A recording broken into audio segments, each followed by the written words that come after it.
Broadcasting live from the Business RadioX studio, it's time for Family Business Radio. Showcasing outstanding family businesses and the advisors who assist them. Good morning, listeners, and welcome to another episode of Family Business Radio, where we highlight the origin stories and wisdom of business owners. I'm your host, Anthony Chen. Today, we have a lovely guest joining us today, Gloria Mattei with Nothing Bundt Cakes. Gloria, welcome. Thank you, Anthony. Good morning, everybody. Good morning. So kind of diving right into it. So what kind of inspired you going into the food business? So that's an interesting question because I had no experience whatsoever in the food industry. I'm coming from a telecommunications background. But my why in all of this is I wanted to do something on my own. I had a business that could either serve as a platform for my son who is in the autism spectrum or something that could assist him to prove to society that he can definitely be functional. So that is the reason why I entered into the food industry with a franchise that I thought was a great opportunity. You mentioned you were in the telecommunications business beforehand. What were you doing before? I was a director of operations for Verizon Wireless on the machine-to-machine arena. And as you were going into this business, opening Nothing Bundt Cakes, was there kind of a transition that you had in mind? This is something that you would like to do, just not necessarily in a food business, or is something, an event happened that triggered it? I knew that I wanted to do something on my own because of the reasons that I explained, but I never thought it was going to be in the food industry. I just happened to stumble into this franchise in one of my many trips, and so decided to explore the opportunity. And here I am, 7 years later. Quite the journey. So you mentioned this wasn't like the top of the line or on mind for you. So was there something else that you also exploring down under, and what made you pick this out of all other paths? So I did had other thoughts just because in the family there are other individuals that are invested in their own businesses, like real estate, property, etc., and sales and trading. But again, the one reason why when we stumbled into this franchise that I loved was the warm, welcoming feeling and what it meant, what it bring to the community. So I kind of fell in love with that. Was this kind of a chance encounter? Did someone reach out to you, or were you also exploring and you kind of ran into it? I actually ran into it. I was in this franchise was not available in Georgia at all, so I was not aware that it even existed. So I was in one of my many trips in California, and one of my best friends knew of the franchise, and he just said, "Let's go to Nothing Bundt Cakes." And I said, "What's that?" And the rest is history. Wow. So kind of giving for everyone else kind of a sneak peek of the life of a franchise owner. So how long was that kind of journey going from the inception of the thought process of, I want to have my own business to actually opening up officially your franchise? Yeah, that was interesting. So when I first, like I said, stumbled on it, it was about 2011. And we started the process of, at first, my husband thought I was crazy. So we didn't do anything about that. And about a year later, the first store for this franchise, Nothing Bundt Cakes, opened in Georgia, in Sandy Springs. And my best friend that introduced me to it said, somebody else told your idea. And I'm like, oh, darn it, I wanted to be the first one. So at the time, I was actually moving to a new house, and my best friend came home with a housewarming gift, which was Nothing Bundt Cakes. And when my husband saw the reaction of everybody, he said, oh, well, maybe you're into something. Let's look into this.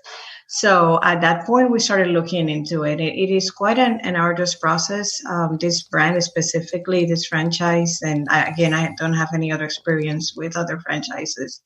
But this one also impressed us in the way of how thorough they were in the process. So the interview process took about 6 months. and for us to put together a business case, look at market opportunities, etc., and for them to go through the interview process. So it's not like something if someone had a dream, oh, I'm going to open up a franchise, they can open up like tomorrow. It's not that easy. No, you really have to have your act together. You have to know your business case. And on my personal case, we put the business case. We went through the whole interview process, which I guess I was thoroughly impressed on how thorough they were. And when we first put together our business case and our presentation, we didn't got a yes right away. So this franchise is not just about the money and, keep going. It was about making sure that it was a sustainable decision. So as you were going through the process, what was kind of one of the biggest or surprising challenges that you faced?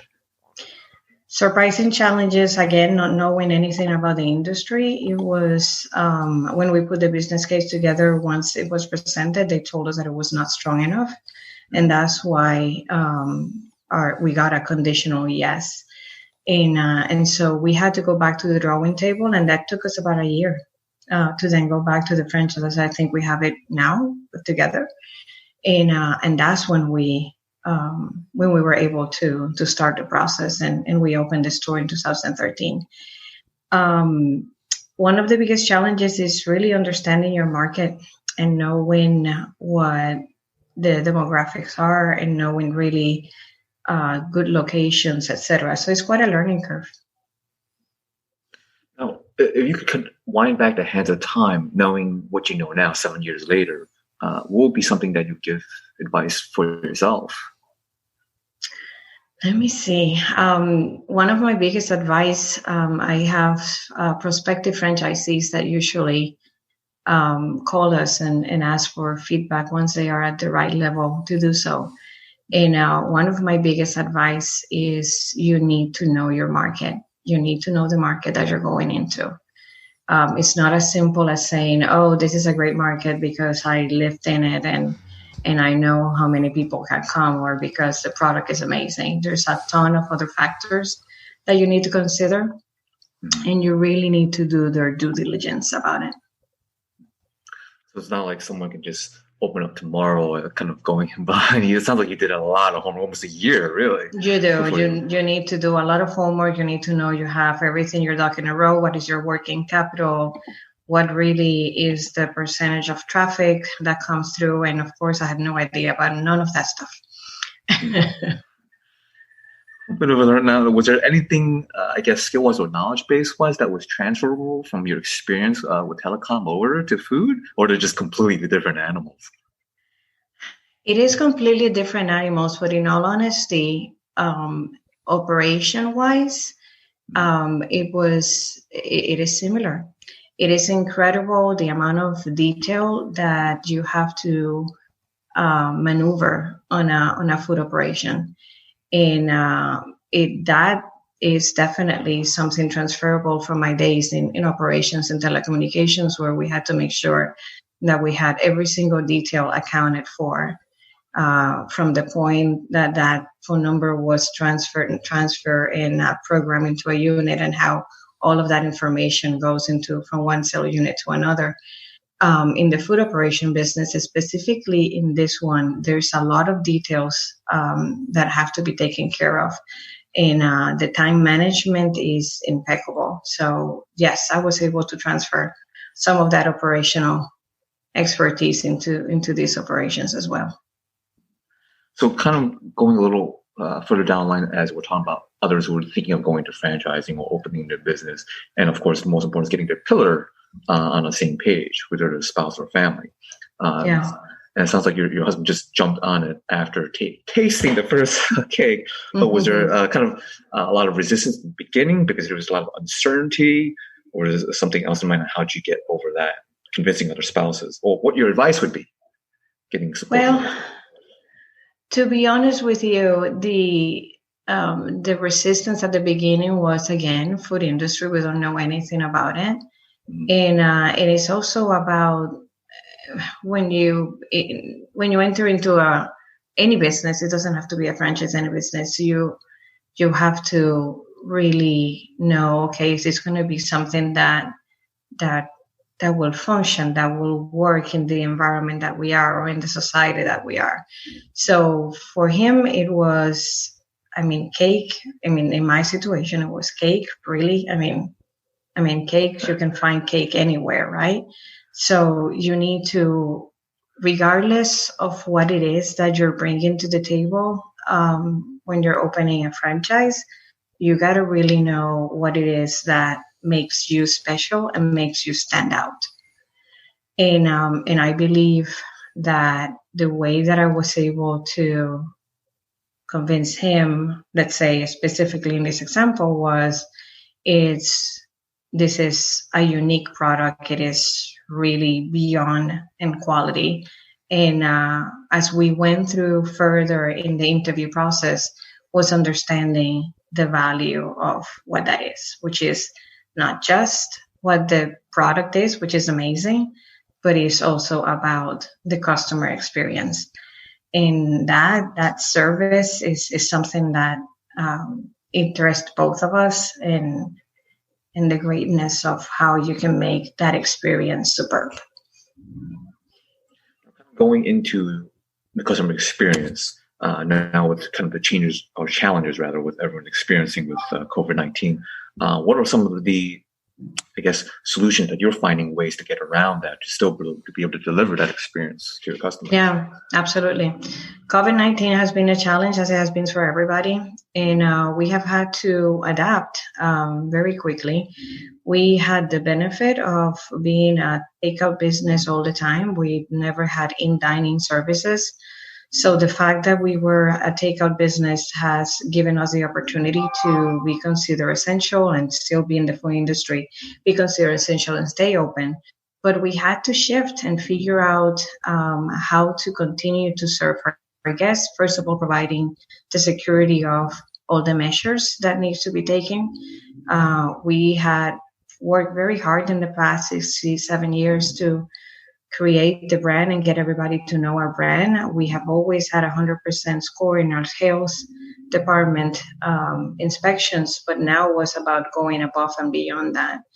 So in order to provide our guests the security that we're doing that, we are doing additional steps like hourly sanitation schedules and wearing masks, wearing gloves, and also adapting to doing curbside assistance and deliveries.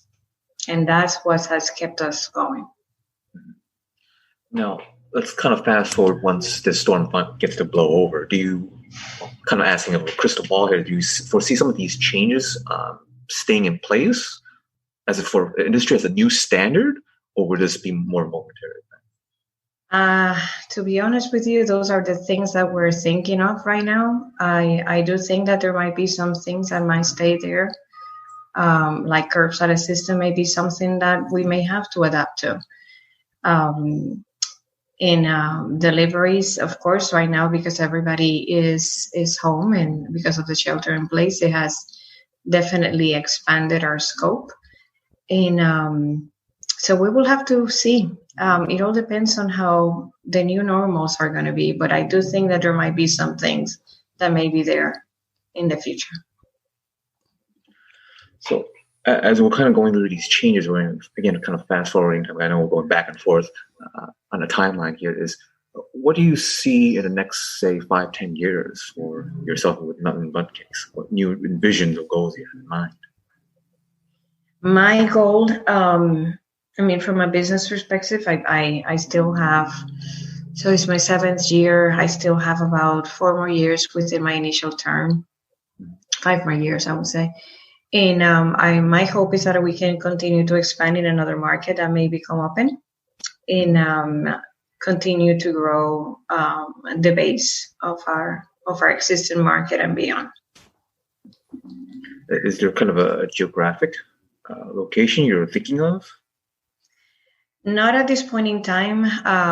We, again, the franchise is very careful about opening markets and where they are available, again, according to demographics and a series of factors. So we are waiting for the right opportunity, and hopefully we can continue to grow. But it's a matter of waiting and making sure that the right market is available. You mentioned a lot about the market and the demographics. What would be kind of your top 3 that you service? Top 3 markets that I currently service? Mm-hmm.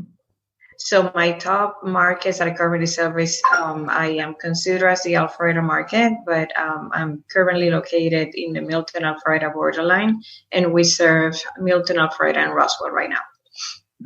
Great.